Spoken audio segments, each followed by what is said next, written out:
está no comando e você está sendo controlado. Porque a fortaleza é justamente um lugar intransponível em que você levantou para que não venha o quê? Não venha o perdão, não venha a graça, não venha tudo aquilo que Jesus conquistou para nos fazer livres, né? Nos fazer livres, nos fazer vitoriosos, segundo a palavra. E a fortaleza ela é construída pelos nossos desejos, Da né? própria pessoa. É igual o ídolo. Ele fala muito aqui de ídolo. O ídolo é construído pela mente da pessoa. Se não existisse o idólatra, o ídolo não existiria. Porque o ídolo, na verdade, ele é uma figura imaginária. É um Deus que eu crio com característica tal, quando eu tenho pedido tal, e ele me serve a hora tal, quando eu quero de maneira tal. Então, a pessoa que cria na cabeça dela, o ídolo. Então, se o idólatra dizer, não, eu não quero mais servir a tal ídolo, esse ídolo para de existir, porque quem vai alimentar? É uma coisa totalmente mental.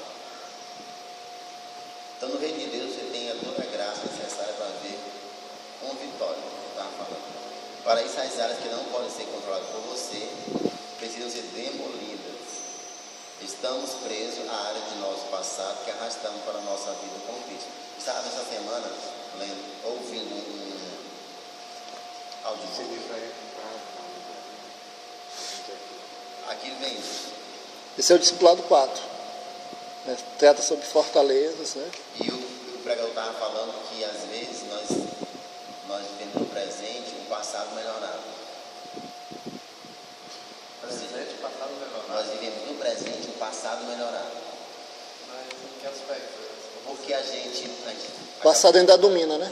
o passado domina, a gente passou por situações e ficam imagens em nossas mentes. Nós ficamos refém de coisas do passado, que nos fizeram, que nós fizemos, ou de alguns acontecimentos. Então você aceita Cristo, você acaba vivendo uma fé, mas ela não é uma fé operante ao ponto de libertar por completo. Então, se tu era, por exemplo, orgulhoso, por alguma situação, egoísta, algum defeito nesse sentido assim, você apenas melhorou, mas não tem a libertação completa. Então, você está no presente, mas ainda com o passado muito Ou às vezes ele melhorou, só mascarou, né? exatamente, às vezes só mascarou, porque são duas coisas muito sérias que podem acompanhar o homem, que é a questão da hipocrisia, né? Ele querer mostrar aquilo que ele não é, e o auto-engano. Ele mesmo, né? Ele acredita que ele é o que ele pode, o que ele faz, aí é assim. E o próprio inimigo, ele investe para que a gente tenha uma libertação superficial, para que ele domine, né? Nas fortalezas.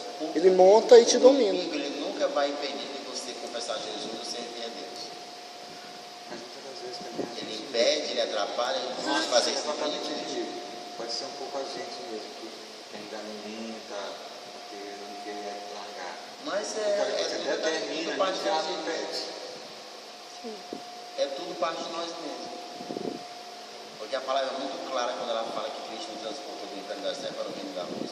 Quando o próprio Cristo fala, declara, é uma afirmativa, se vem da boca do próprio Cristo com relação a nós, não fazer diferente. Nós somos salvos, nós somos luz, nós somos vitoriosos, né? Quem em Cristo não vai vencedor, tudo que é fato. Mas só parte dele, do próprio Cristo que ele fez, deliberadamente, tem uma influência nossa. Ele tirou a gente de uma condição e colocou em outra, de uma posição e colocou em outra. Agora, como eu comporto em relação a isso? Aí é que é o problema. Estou sempre parado, estagnado, e aí fico preso ao passado. Ou seja, eu não tomo posse da real posição e condição que Deus me colocou. E a gente pode usar isso que ele falou, né? Começa o diabo não vai deixar de ser. O primeiro inimigo do homem não é o diabo. É ele. Sim, eu já sei. Trabalhando natureza tendenciosa, inclinada para o engano, para o trabalhando mal. com fortalezas. Depois que vem o diabo, quando você dá a legalidade. Trabalhando Digo, com não é só isso que você não fortalezas. permitiu. Mas tem Reconhecendo o outros problema. interiores que o diabo não tem nada a ver com isso. Nada a ver. É realmente a condição do homem que é caída e que não tem disposição para aceitar os preceitos de Deus. Isso é natural, não é do diabo não. Lógico, todo um sistema, né? Aí do nosso histórico, as realidades que se deu durante toda uma história de vida. Aí sim, são meios, são instrumentos que fortalecem a nossa natureza para a transgressão, para o desvio, para o auto-engano, para a hipocrisia. Eu entendo assim.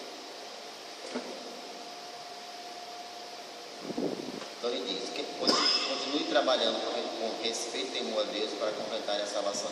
Completar a salvação. A salvação tem 3 processos, todos sabem qual é? Os 3 processos da salvação, como eles se desenvolvem? A primeira é Cristo. Que é a salvação a partir da justificação com relação ao pecado. É a obra que ele fez. Ele nos justifica hoje, nós somos justificados, nós temos hoje esse benefício. Então nós somos justificados por Cristo. Exatamente. Partiu dele, sem nenhuma participação nossa. Aí vem, segunda parte, processo de santificação, que é a nossa luta hoje. E por fim, a terceira parte também não depende de nós, que é a glorificação, que é quando nós vamos tornar nossos corpos corruptíveis em corpos incorruptíveis. Ou seja, nós estamos aqui nesse recheio bem aqui, ó. O processo de salvação se divide em 3, a nossa parte é só. Mas aqui está entre, no meio. Aí tem um duelo, né? Questão de passagem. Para chegar na última, você fala, tem que passar por nós mesmos. Pois é. Então, quando ele escreveu essas palavras, não estava se referindo naquele momento em que você orava na sua vida, exatamente. Ele estava falando de salvação e libertação de condições pessoais, né? Condições pessoais que causam em nós sofrimento e fracasso.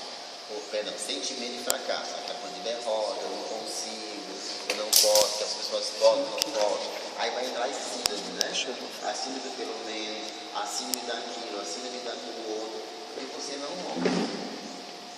Quando entregamos tudo que sabemos sobre nós ao nosso Senhor ressurreto, ele vai trabalhar de maneiras novas e poderosas nas nossas vidas. Ali fala que ele guarda isso tudo, todo nós sabemos, né?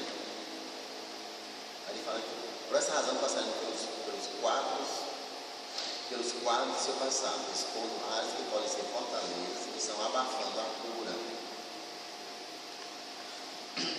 que Cristo pode dar. Todos os momentos de pecado, situação de dor devem ser examinados, todos. Ou seja, Deus não dispensa nem as nossas dores. Ele usa tudo que nós falamos. Nós é que usamos, às vezes, nossa derrota, o nosso engano, a estagnação, mas ele usa tudo, toda a nossa história, todas as perdas, as dores, acontecimentos que nós fizeram a nós, ele pega tudo para que seja usado em nosso favor. Ele se vitimando, e não cresce. Qual que você está aí, pastor?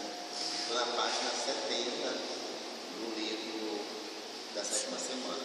Alguém falou assim com essa página, com essa seleção aqui, mas não veio. Eu fiquei com a segunda, o que está acontecendo. Então vamos lá.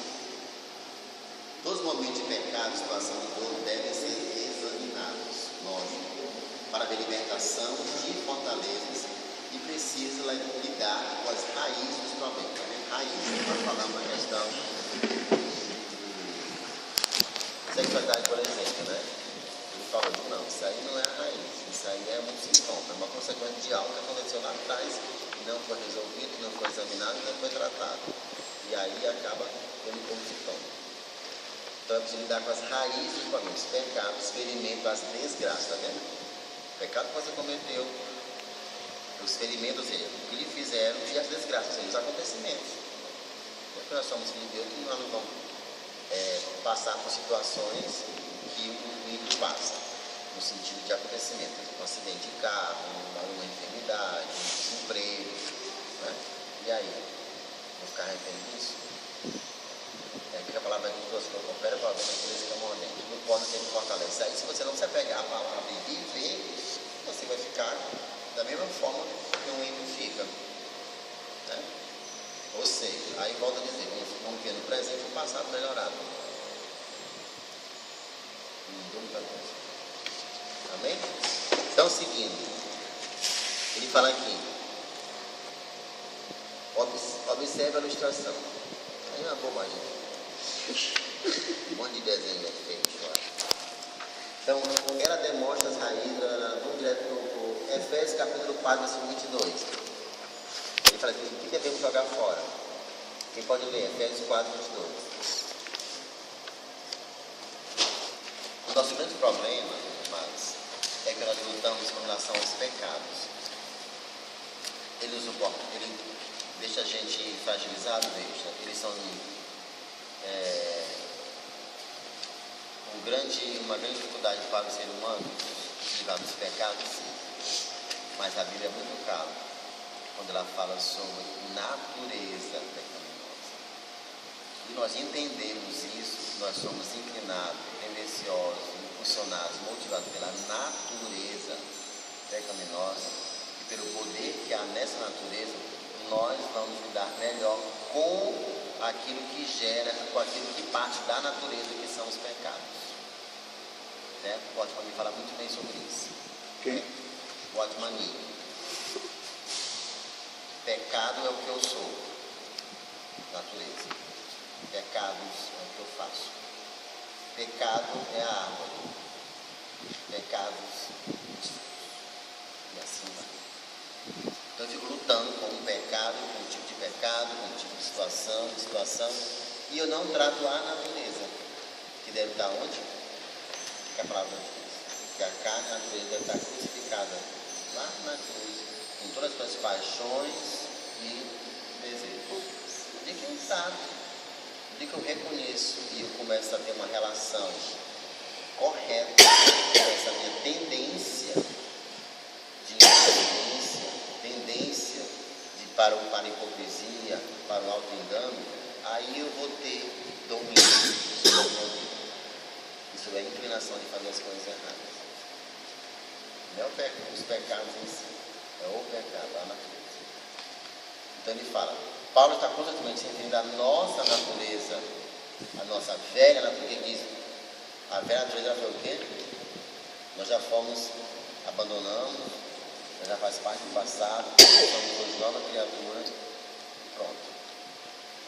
Nós não seremos livres dela até que entremos na eternidade, mas podemos nos libertar da pressão exercida sobre nós, essa natureza, entendeu? Nos pressiona. Ao lidarmos com as fortalezas, seremos libertos de correntes antigas. Há 3 níveis em que o sangue de Jesus nos limpa. No primeiro nível, recebemos o perdão, que é a santificação, né? Recebemos o perdão de Deus. Portanto, mesmo sendo perdoados, poderemos nos sentir como não perdoados. No segundo nível, nossa consciência é limpa. No terceiro nível, que experimentaremos a purificação das marcas deixadas pelo pecado. Refira sobre as questões abaixo, sublinhe aquelas que podem ser consideradas fortalezas em sua própria vida. Lá vem algumas, podem ter outras, lógico, né? Cada ser humano é um universo. Você tem dificuldade em dar ou receber amor? É um tipo de fortaleza. Você vem de uma família orgulhosa? Consequentemente, você tem uma inclinação para ser orgulhoso. Você é rebelde ou irritado? É inflexível? Sente rancor, raiva ou falta de perdão para com outra pessoa? Aí eu pergunto, quem é essa pessoa? Tem que ser resolvido, né? Porque a palavra que tem alguma ofensa, se alguém tem alguma coisa contra ti, né? Que nem você tem contra a pessoa, ela tem contra, às vezes é gratuito, ela tem contra você, e você sabe. Então vai lá e resolve. Você é ansioso ou depressivo? Já pensou ou tentou suicídio? Que medo ou fobia que você tem? Você já visitou templos ou outras religiões? Já esteve envolvido com bruxaria? Você já carregou amuletos sem ídolos? Você já foi ligado ao rock, punk ou heavy metal? Você fantasia e dá asas à lascívia? Você se masturba? Você já foi molestado sexualmente? Com que idade? Você sofre de alguma doença crônica? Você tem momentos em que tem fortes dúvidas da existência de Deus ou de sua própria salvação? E outras. Mas isso aí é o quê? Tipo de fortaleza. Mas tem uma doença crônica, fortaleza. Dependendo da origem. Nós chamamos de doenças psicossomáticas. Que é aquela que não, É por aquela- exame não diz que você está muito bem, mas a pessoa Você sente tem um problema alguma de alma coisa. muito forte e suas É emoções. porque aí não especifica, né? Exatamente, Mas mas quais são os exemplos de doenças crônicas que às são? vezes é uma gastrite. A gente tem uma gastrite crônica que nunca viu. E geralmente a gastrite ela é consequência de ansiedade, nervosismo, de ira, de ofensa, de mágoa. O câncer também está muito ligado. O câncer está comprovado, os estudiosos sabem comprovado. A maioria dos casos de câncer vem de pressões da alma, que não suporta conter certos sentimentos, certas dores. Então não libera perdão, não recebe perdão, não se livra disso. A alma não suporta. Qual vai ser a reação? Vai liberar toxina, vai liberar um monte de coisa que o organismo não aguenta. Aí vem distúrbio mental, desequilíbrio emocional, aí vem até as doenças mesmo físicas, gastrite, úlcera, câncer, enxaqueca. Diabetes não. Tem diabetes que surge a partir de grandes abalos emocionais. Mas tem a hereditária também. Tem a questão hereditária, Essa me salvou. mas tem também, eu li uma vez que Essa me salvou porque minha avó teve, meu pai Lá em teve. casa também Eu não queria ter. A gente tem diabetes? Mas tem um tipo que adquire mesmo. Que mesmo sem Tem. histórico na família. a gente vai ver as proporções, né? Tem um cunhado meu lá em Fortaleza que ele apareceu uma psoríase. Era algo ligado à emoção. A emocional dele. O corpo cheio de mancha e uma coceira aqui, ele não aguentava. Ela aparece tive um várias período em maneiras. que meu cabelo caiu liso. Aqui como eu moro lisinha, sem nada. Aí eu fui pro médico, estresse. Você está num alto nível de estresse. Reveja a sua rotina, reveja como você está conduzindo a sua vida, porque isso aí é resultado de estresse. Então, o teu caso é crônico. É crônico, vamos orar, É uma maldição hereditária. Esse chapéu pior, né? Amém? Aí aqui ele destaca, ainda trabalhando sobre Fortaleza, ele fala sobre laços entre almas, E né? pastor, é a pessoa que não nasceu com boné, não tipo. É uma fortaleza. Dá uma fortaleza aí. É quase um capacete. Mas boné. Pois É o capacete da Eu salvação. uso para me Mentira, proteger, não. entendeu? Eu uso tudo. Aqui é muito quente. Capacete da É que ele coloca um gelinho de vez em Viu, quando. Marquinhos? Aqui é muito quente. Você ficar o tempo todo usando boné. Vai perder o cabelo. Não faz. Cai mais ainda. Tem que deixar arejar. Pode dar um breve intervalo, não tem problema. O foco não é cabelo. O pastor não perde o foco. Porque a gente assim ama tanto Marquinhos, a gente tem dificuldade de olhar para ele, né? Porque o boné não Eu ia perguntar se o bispo Macedo ia vir, mas é o bispo. Então vamos, entre as fortalezas, ele destaca a questão dos laços de alma, que são muito, muito, muito sérios. Como é isso? Porque querendo ou não, nós nascemos, nós pertencemos às pessoas, vimos de pessoas e iremos nos relacionar. Então os relacionamentos, eles podem nos levar para laços de alma. Que nós vamos ver aqui como que eles acontecem. O termo laços entre almas refere-se a uma união de duas pessoas de maneira não saudável. Quando surge a exploração, quando surge a dependência, quando a pessoa se coloca numa posição de que a sua vida não faz sentido se essa pessoa não estiver presente, não tiver a opinião dela, se ela não estiver à frente das situações. Então, existem laços de alma que podem vir a partir de uma amizade aparentemente saudável, pode vir de relações sexuais e pode vir também de outras circunstâncias. Vamos ver aqui. Então envolve muito mais do que memórias ou emoções relacionadas a outra pessoa. Significa entrar em uma união espiritual. Então o laço de alma ele também vem de uma união, de uma situação espiritual. Laços entre almas podem ser causados por envolvimento emocional ou físico, como também relações sexuais. Ou seja, então, uma relação física, uma relação emocional, uma espiritual, pode envolver na pessoa laços de alma.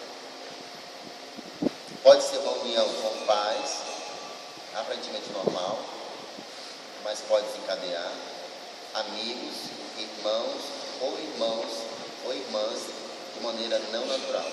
Alguns laços de alma não são lembrados, mas ainda assim são fortalecidos. Às vezes a pessoa não lembra, mas o cotidiano dela, a cotidiana dela reflete que há algo no passado não resolvido. E às vezes a pessoa bloqueia para não querer esquecer. Isso é uma das defesas do cérebro. Bloquear para não enfrentar o passado. Também história familiar, porque mamãe, assim, pelo fato de eu ser filho homem da casa, ela tinha uma ligação muito grande comigo. Eu me lembro que a primeira vez, eu tinha adolescente, toda vez que eu ia viajar, a mãe ficava doente, ela caía, a pressão dela subia, ela ficava em casa. Então, uma vez eu me lembro que eu não estava nessa oração, mas eu soube, o profeta, Deus usou um profeta e disse que ela corta o cordão umbilical comigo. E não tinha. E aí eu me lembro que quando eu fiquei doente, eu tive que ir para São Paulo, nossa, para a mamãe então foi terrível. Já era um pouco feio, né? E eu em São Paulo eu também fiquei eu era muito ligado, eu nunca tinha saído de casa, né? Eu tinha aquele paparito todo de mãe, de irmã, era só eu de homem, só mulher. Então assim, um dia eu estava muito debilitado sobre essa questão, eu sentia muita falta de casa, eu morava só, depois eu morava com dois estranhos, e aí eu fui na igreja e o pastor pregou sobre Davi e sobre Abraão, né? Deixa a tua parentela, e assim, Deus falou que Davi não, dentro de casa ele não era visto como rei, então ele precisou sair para ser tratado, até para que se ele tivesse criasse essa autoimagem de rei, fosse preparado, né, para ser rei. Então assim, o que trouxe que às vezes Deus me trouxe que tinha me tirado de casa para me tratar e tratar minha família, especificamente no caso eu levei isso para minha mãe, né? O fato de ser tratado longe para poder crescer, para poder cortar esse vínculo emocional. Tanto que hoje eu viajo, mamãe fica um tempo com minha irmã, ela cortou totalmente. Mamãe, eu chego, se mamãe não dormia quando eu não chegasse. Ela era assim, muito ligada comigo, e minhas irmãs são mais novas, mulheres, não tinha essa preocupação que tinha comigo, de eu sair. E hoje assim, é bem tranquilo, mas eu vi assim como um laço de alma, porque ia fazer mal para nós dois. Isso. O autor do livro, Educando Meninos, ele diz que existe essa possibilidade maior, essa probabilidade maior de a mãe em relação ao filho, porque em razão da gestação. Então a criança ela já nasce dependente da mãe. Pela questão das necessidades básicas, do contato primário que tem que ter, né? A alimentação, então já vem de uma relação muito íntima, né? Ventre mesmo. E aí ele traz para o pai a responsabilidade de fazer esse corte umbilical, sentimental, emocional. O pai tem essa responsabilidade. Exatamente, se depender da mãe, isso eu tive um histórico de várias doenças, então eu acho que isso ela vivia muito. Isso, ele também fala, quando a criança nasce com alguma dificuldade ou sofre, assim que nasce algum tipo de doença, precisa de cuidado, muito cuidado. Então, o excesso de zelo. E eu viajo demais, imagina, mamãe ia sofrendo até outras. E é bom também. Estava fora. Então, diz aqui, duas maneiras em que podem ocorrer laços de alma. Primeiro, uma admiração, uma veneração a outra pessoa que substitua a sua adoração e dependência a Deus. E a outra, permitir uma aproximação ou intimidade de outra pessoa que não seja o seu cônjuge. Então, a primeira parte, uma admiração, ou seja, uma veneração a outra pessoa que substitua a sua adoração e dependência de Deus. Isso pode desenvolver-se entre você e qualquer outra pessoa de importante para a sua vida, como conselheiro, esposo, esposa, discipulador, líder, namorado, professor, né, terapeuta, o filho, a filha. Abraão tinha esse laço com Isaac. Deus teve que lidar com essa situação, ordenando que Abraão matasse seu filho. Obediente, Abraão preparou tudo. Uma vez quebrado o laço, pela atitude de Abraão, Deus ordenou que reparasse o sacrifício. Abraão tinha novamente visualizado Deus em seu coração. Um dos motivos que diz o estudioso do sacrifício era esse. Além de que, a partir daquele momento, Deus aceitaria o sacrifício humano, ou seja, mais na frente o seu filho iria sacrificar. Estava abrindo a mente humana para o sacrifício, né? Prefigurava já Jesus Cristo. 2. Permitir uma aproximação ou intimidade de outra pessoa que não seja o seu cônjuge. Se você não é casado, isso refere-se a atos físicos que pertencem apenas a uma relação de casamento. Se você é casado, refere-se às atitudes emocionais físicas, incluindo beijos sensuais, que são reservadas apenas para o seu cônjuge. Fantasias sobre outras pessoas, mesmo não havendo contato, pode ser um laço entre almas. Duas coisas acontecem em um laço entre almas. Primeiro, o pecado é cometido. Depois, acontece uma união espiritual. O pecado cometido não existe apenas um sentimento de culpa no indivíduo, mas a culpa verdadeira perante Deus. Isso estabelece uma fortaleza que Satanás usa para nos incomodar. Ou seja, o pecado é sempre o princípio de tudo, que parte daí. E aí vem as mazelas. Em segunda parte, quando a partida acontece uma união espiritual, nós estamos unidos espiritualmente a qualquer pessoa com quem temos laço entre almas. Por exemplo, o adultério cria uma fortaleza que traz confusão interior, dificultando a reconciliação com o cônjuge. Nós ainda estamos ligados a outra pessoa. Isso tem um efeito fortíssimo sobre nós. O pecado de Davi com Batseba trouxe uma angústia insuportável. Às vezes o laço entre alma pode ser com uma pessoa que alguém amou há muito tempo, mas que ainda aparece em suas fantasias. Se qualquer relacionamento se tornasse mais importante do que ter um coração totalmente dedicado ao Senhor, isso tem uma fortaleza. Então, me conta que depois de alguns anos, ele tinha uma foto com nós dois, uma foto simples que foi batida no aniversário da Alcione lá no Rio. Foi para o aniversário normal. Estava sentado, estava no lado. Eu não sei se foi por a cabeça no ombro dele ou se foi ele que botou o ombro na minha cabeça no ombro. Mas ele tirou essa foto e ele tinha assim um amor, uma admiração, uma paixão por essa foto. Então quando esse convidado jogou muito foto fora, rasgou mais essa e deixou lá como uma relíquia. E toda vez que estava angustiado, triste, ele ia lá e olhava a foto, porque ele disse que tinha uma aura nessa foto, uma singeleza, uma beleza. Até que um dia ele foi confrontado ao Senhor pelo Senhor para rasgar e queimar essa foto. E assim ele fez. Foi difícil, mas ele relata que todo esse fato quebrou-se toda possibilidade que ainda existia no íntimo dele, quando estava em crise, de uma esperança de voltar, ou seja, havia um laço e esse laço era lembrado por essa foto. E assim vai, né? Às vezes é um presente que você recebe, uma roupa, uma situação que você viveu, uma data, né, especial que marcou. Já que a pessoa nem teve a intenção nesse caso, com uma foto com qualquer outra que nós havíamos tirado. Então ele fala aqui, como podemos quebrar um laço entre almas? Esses laços devem ser tratados como qualquer outro pecado, lógico. Esse é um dos motivos pelos quais as pessoas não liberam. Acha que esse pecado é maior do que todos. É o pior ou maior. E aí tem que ter um Deus maior e melhor do que todos. Não existe.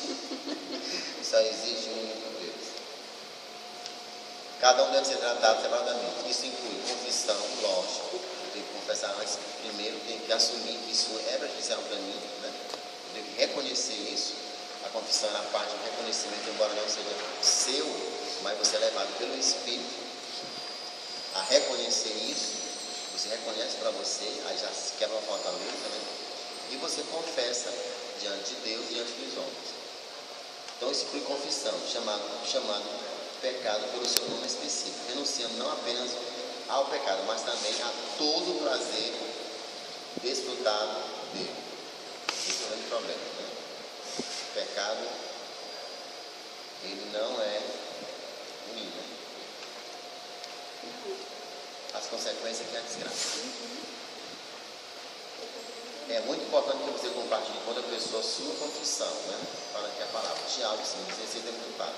Depois disso tem o que? A purificação. Coloca o pecado sobre o sangue de Jesus, recebam perdão. Ou seja, confesse, receba o perdão e se sinta perdoado. Esse também é outro grande problema de pessoas que não conseguem romper.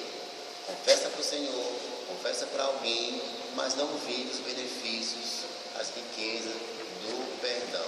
Não se sente limpo, não se sente digno, não se dá crédito. Aí, o que Jesus pode fazer? Mais nada, a vez de tudo na cruz. Questão de tomar posse.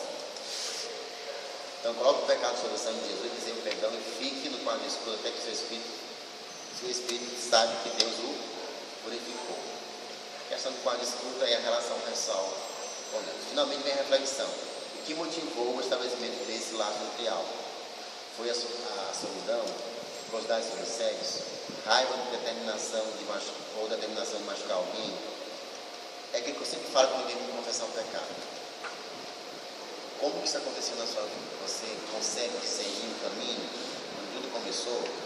Confessar o pecado, você vai ver, só por causa das consequências, ou porque alguém descobriu, ou porque as consequências estão aí notórias, aí você nem confessa, mas você reconhece como esse pecado surge no seu coração, como ele se desenvolve, como ele toma forma. O que a palavra fala sobre o pecado? Lá em Tiago.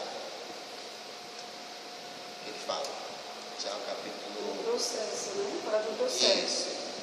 Nós somos o quê? Atraídos, né? Nós somos atraídos. A tentação não é pecado. Ceder à tentação é pecado. Nós somos